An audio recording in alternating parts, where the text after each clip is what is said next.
Bismillahirrahmanirrahim. Welcome to another session. In this session, we will be estimating ARIMA model using SPSS software. Now, the data set which I am using is the daily data starting from today's exchange rate backward till 1st January 2021. And the currency which we are using for the purpose of forecasting through ARIMA model, they are Saudi Riyal, Pakistani Rupee,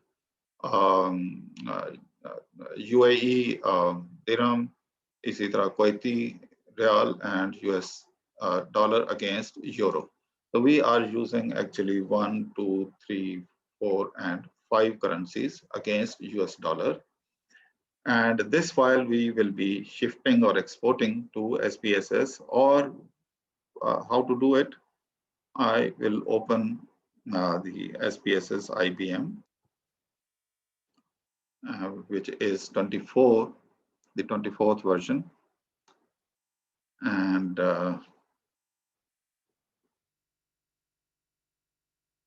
this is, so it takes a few seconds. Once I open, now this step is very important to understand. So please be focused.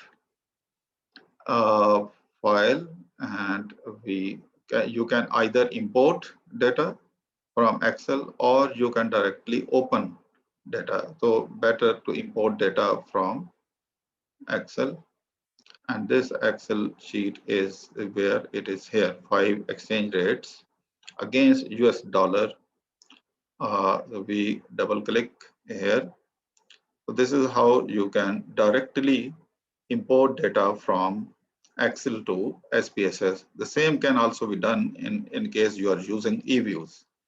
तो इस तरह से हम इसको करके आपने ये check करना है कि read variable names from the list, row of the data, percentage of values, data type, ignore the rows, columns वगैरह आपने यहाँ देखना है कि ये clearly classification है या नहीं है. ये बार को आप ड्रैग करके आपने चेक करना है कि whether all the variables are in their proper format or not. इस तरीके से हम इसको डायरेक्टली यहाँ पे ओके कर सकते हैं. So this is the US dollar currency, the every currency against US dollar. इसको जाके आप कंट्रोल टी में जाके इसकी ये जो है decimal places you can adjust. For example, it should be 4 decimal places. इसी तरह यहाँ भी इसको हम डिलीट करके 4 decimal places, इसको भी हम डिलीट करके 4 decimal places, or this can also be changed to 4 decimal places, and this one as well 4 decimal places. तो इस तरीके से हम इसके डेसिमल प्लेसेस जो है एडजस्ट कर सकते हैं. और वेरिएबल नेम में भी अगर आप चाहें तो आप इसको डैश के साथ या ऐसे ही चलने दें या जैसे भी आप चाहें इसको कर सकते हैं. फॉर एग्जांपल डैश, इसी तरह ओके. तो डैश एक्सेप्ट नहीं कर रहा, दैट इज व्हाई SPSS जो है वो डैश एक्सेप्ट नहीं कर रहा. तो इसका एक तरीका ये भी है कि आप इसको अंडरस्कोर कर सकते हैं. अंडरस्कोर ये एक्सेप्टेबल होता है इसमें. इसी तरह इसको underscore, and this is how the data is actually adjusted. Underscore या ये हम इसलिए कर रहे हैं ताकि जब हमारे रिजल्ट्स आए तो वो हमारे लिए रीडेबल और हम कहीं कोई लेटर्स जो है वो मिक्स ना कर पाए. अंडरस्कोर. तो ये हमारे पास डेटा जो है. Now this is the data file, control T. This is how the data looks like. I think now it is in reasonable form और रीजनेबल शेप. इसका सबसे पहला स्टेप अरिमा में कि क्या हमने सबसे पहले identification. So how to do identification. Identification का तरीका ये है कि आप एनालाइज में जाएंगे. एनालाइज में there is a forecasting button. Forecasting button में यहाँ पे ये सीक्वेंस चार्ट्स, ये सीक्वेंस चार्ट्स का ये है. So since it is being recorded, so you don't need to worry at all. You can rewind, watch again and again. ये हमारे सारे variables हैं. इनको हम यहाँ पे shift कर सकते हैं. And the date is actually this one. इसको आप ये टाइम एक्सेस जो कि एक्स एक्सेस पे होगा, इसको हम यहाँ पे शिफ्ट कर सकते हैं। अच्छा, जैसे मैंने बताया कि why there is need to go for the identification, because the condition for ARIMA is the data should be non-stationary and you will be stationarizing it by taking the first difference. So on account of this condition, ये हम ऐसे करते हैं। तो अब आप ये देखें, ये मैंने कर दिया। अगर मैं फर्स्ट डिफरेंस करूंगा तो ये फर्स्ट डिफरेंस, लेकिन मैं इसको रॉ फॉर्म में, ओरिजिनल फॉर्म में इसको देखना चाह रहा हूँ। तो वन चार्ट पर वेरिएबल इसको जरूर करें ताकि हर करेंसी का अलग से चार्ट बन सके। Okay, and this is how the data looks like. For example, ये हमारा जो है यूएई करेंसी है, यूएई करेंसी। उसके बाद हमारे पास नेक्स्ट हमारे पास ये करेंसी है विच इज कतरी रियाल। इसी तरह ये हमारे पास ये है यूरो।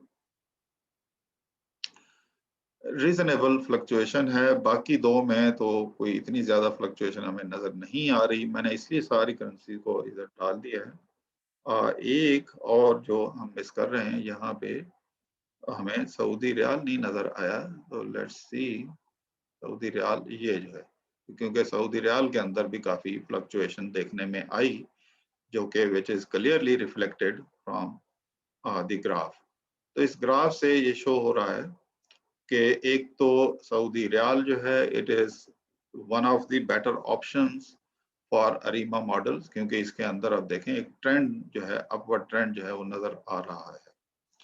इसी तरह ये एक करेंसी है पाकिस्तानी रूपी, lot of fluctuation, upward trend, इसके अंदर भी, यहाँ भी हम अरीमा मॉडल यूज कर सकते हैं। तो ये जो हम बात कर रहे थे आइडेंटिफिकेशन की, तो वो इस तरह से, तो this is first step towards identification.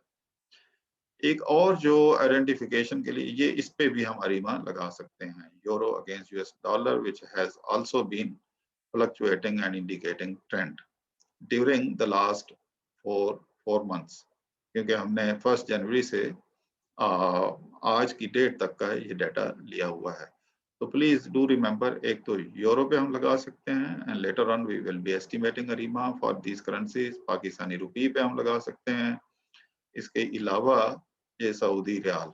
तो अगर ये कभी आपसे क्वेश्चन पूछा जाए और ये आपको ये ग्राफ शेयर किए जाएं, तो the most favorite candidates for the application of ARIMA models are Saudi Riyal, Pakistani Rupee, Euro, ये करेंसीज हो सकती हैं। बाकी क्योंकि कंट्रोल्ड इकोनॉमी है वहां पे, शायद इस वजह से जो करेंसी के अंदर कोई बहुत ज्यादा उस तरह से नॉन स्टेशनैरिटी का एलिमेंट नजर हमें नहीं आता। This is one step towards identification. जैसे मैंने बताया कि अरीमा में 4 मेजर स्टेप्स होते हैं, आइडेंटिफिकेशन, उसके बाद एस्टिमेशन, उसके बाद डायग्नोस्टिक टेस्ट, और फिर डायग्नोस्टिक टेस्ट के बाद हम फोरकास्टिंग करते हैं। तो आइडेंटिफिकेशन में जो दूसरा स्टेप है, इसी तरह हम ये sorry sequence chart not this time, analyse, हम एक हमारे पास जो अल्टरनेटिव जो आइडेंटिफिकेशन का टूल है, उसको हम कहते हैं कोरेलोग्राम। कोरेलोग्राम क्या चीज है कि एक बार चार्ट है किसी भी फाइनेंशियल टाइम सीरीज का अगेंस्ट डिफरेंट लैग्स, तो उसको हम ये बनाते हैं।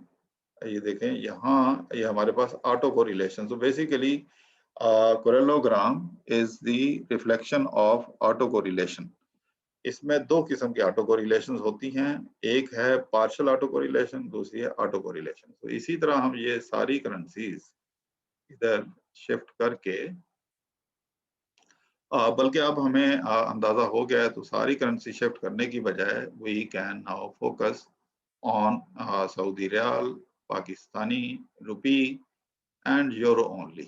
तो ये 3 हम major currencies against US dollar ले रहे हैं एक्सचेंज रेट, यहाँ पे किया, and auto correlation, partial auto correlation.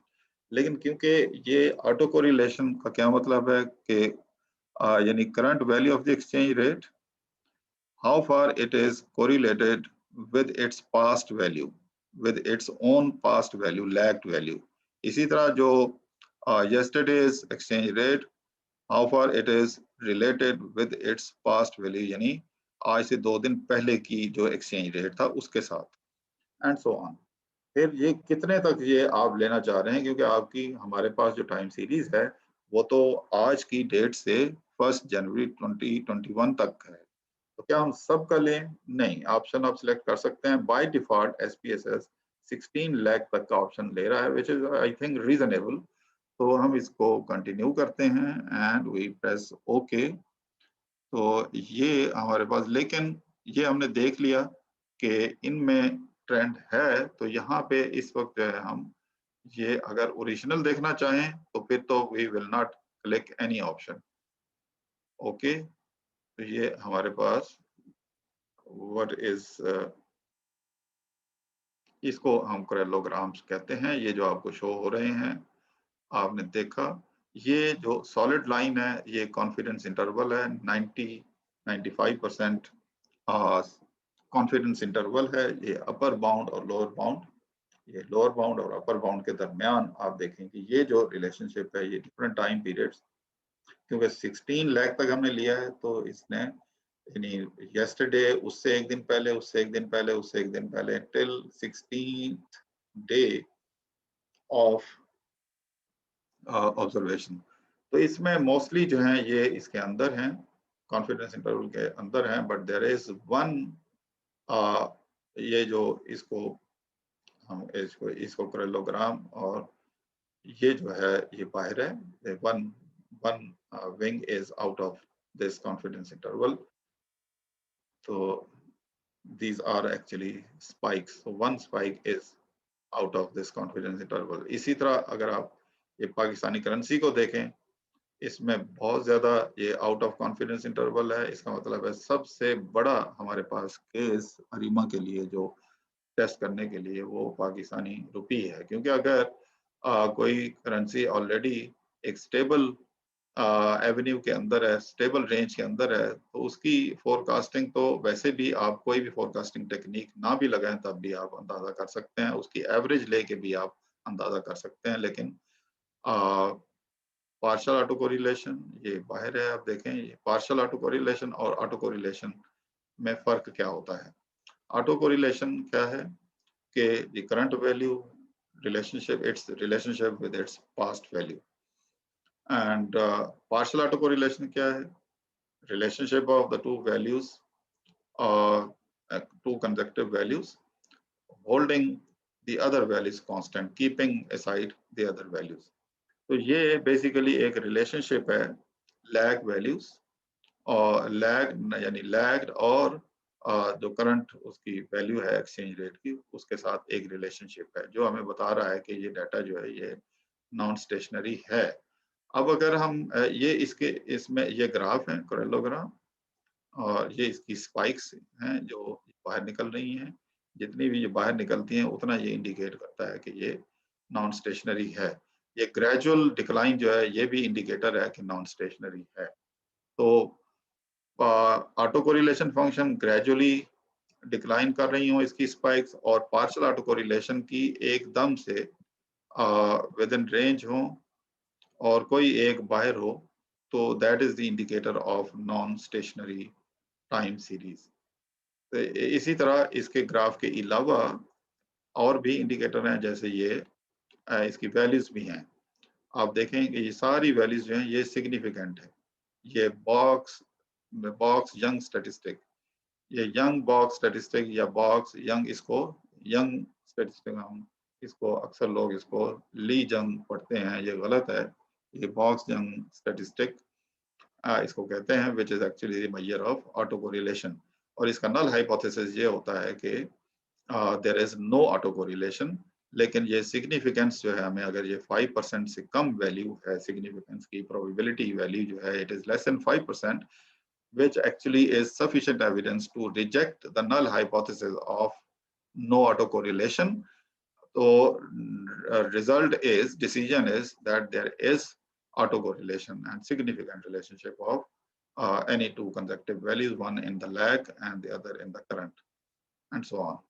तो ये इसके हैं। अब इसको हम दोबारा इसमें जाके ऑटो कोरिलेशन में, ना this time we click difference. तो इसको फर्स्ट ऑर्डर डिफरेंस लेना है, सेकंड डिफरेंस लेना है। तो अगर हमने फर्स्ट डिफरेंस लेना है तो यहाँ पे 1, अगर 2 दफा डिफरेंस लेना है यानी difference of the difference, then we will type 2, but we are typing 1। अब इसको हम करते हैं okay. Now this time identification. अब आइडेंटिफिकेशन में एक तो दो चीजें देखनी होती हैं। एक तो ये कि क्या ये स्टेशनरी है या स्टेशनरी नहीं है। अगर स्टेशनरी नहीं है तो फर्स्ट डिफरेंस में हमने स्टेशनरी करके देख लिया, लेकिन अभी भी आप देखेंगे कुछ वैल्यूज कम है। अब इसमें ये जो स्पाइक्स जो कॉन्फिडेंस इंटरवल से बाहर आ रही हैं, ये हमें गाइड करती हैं कि हमारा अरीमा का ऑर्डर क्या होगा। फॉर एग्जांपल हमारे पास इस वक्त अगर हम सऊदी रियाल को देखें तो हमारा अरीमा का जो ऑर्डर मुझे नजर आ रहा है, अरीमा में पी और क्यू की वैल्यू AR पी और MA क्यू। तो हमारे पास AR कितनी टर्म्स होंगी उसको हम कहाँ से देखते हैं। AR की जो टर्म है हम वो पार्शियल ऑटो कोरिलेशन ग्राफ से देखते हैं। ये याद रखना है कि Q की वैल्यू वो नंबर ऑफ स्पाइक्स जो ACF के ग्राफ में जो बाहर निकल आ रही हैं वो Q की वैल्यूज होती हैं। फॉर एग्जांपल Q1 और हमारे पास Q6 यानी 1 और 6 ये हमारी Q की वैल्यूज होंगी। और जो हमारे पास इसका हम पार्शल जब देखते हैं, दिस इज ACF। और पार्शल का अगर हम देखते हैं तो यहाँ भी ये 1 और 6 यानी ये दो स्पाइक्स हैं जो बाहर आ रही हैं। तो इसका मतलब ये है कि हमारा यहाँ पे अरीमा ऑर्डर, क्योंकि we have already taken first difference, तो आई यानी इंटीग्रेटेड इनकी वैल्यू जो है वो 1 है, आई की वैल्यू 1 है। और हमारा जो अरीमा बन रहा है वो उसको हम कह सकते हैं कंट्रोल एंड, यानी जो अरीमा मॉडल हम एस्टिमेट करने जा रहे हैं अरीमा फॉर सऊदी अरेबिया, तो इसका ऑर्डर हमारे पास यानी 1, 1, 1 ये हमारे पास पी क्यू की वैल्यू। तो जनरली स्पीकिंग हमारे पास ऑर्डर, ये हमारे बहुत सारे मॉडल हमें एस्टिमेट करने पड़ेंगे। तो अरीमा का हमारे पास जो AR टर्म है, AR टर्म हमारे पास पॉसिबल कितनी है, एक 1 पहली स्पाइक बाहर थी और दूसरा 6 स्पाइक। तो AR की हमारी ये टर्म बनती है यानी P की value which means P is equal to 1 and 6। तो ये आ गया। और Q की वैल्यू हमारे पास जो होगी it will be for MA। और ये MA की हमारी जो पॉसिबल वैल्यूज बन रही हैं वो भी 1 and 6 हैं। यानी इसका मतलब ये है कि हमारी जो Q की वैल्यू है that is equal to 1 and 6। अब हमारे पास जो पॉसिबल मॉडल्स जो एस्टिमेट हम कर सकते हैं वो एक जो मैंने यहाँ पे लिखा है, इसी तरह इसको मैं होम कंट्रोल C, हमारे पास यानी पॉसिबल जो मॉडल्स हैं हम जो एस्टिमेट करेंगे अरीमा में, ये पॉसिबल मॉडल्स उसके डिफरेंट कॉम्बिनेशन बनेंगे। एक ये होगा कंट्रोल C, एक ये मॉडल कंट्रोल V। अब इसमें हमारे पास ये है 1 1 1 और दूसरा होगा 1 1, दरमियान वाला 1 तो रहेगा because that is the first difference. और ये जो दूसरा है इसको हम यहाँ पे 6 कर सकते हैं। इसी तरह तीसरा मॉडल कंट्रोल V, हम यहाँ पे इसको 6 1 1 कर सकते हैं। और तो चौथा ऑप्शन जो है हमारे पास कंट्रोल V, जिसको हम यहाँ पे 6 6 कर सकते हैं। लेकिन SPSS की लिमिटेशन ये है कि जब हम इसको ये रेंज देते हैं तो वो सारी टर्म्स को एस्टिमेट करता है। तो ये पॉसिबल मॉडल्स हैं जो हमने एस्टिमेट करने हैं इसमें। तो इस यहाँ तक इतना ही। नेक्स्ट सेशन में फिर हम इसकी प्रॉपर एस्टिमेशन जो है वो अरीमा मॉडल की हम इसी में SPSS के अंदर हम इसको कंटिन्यू करेंगे।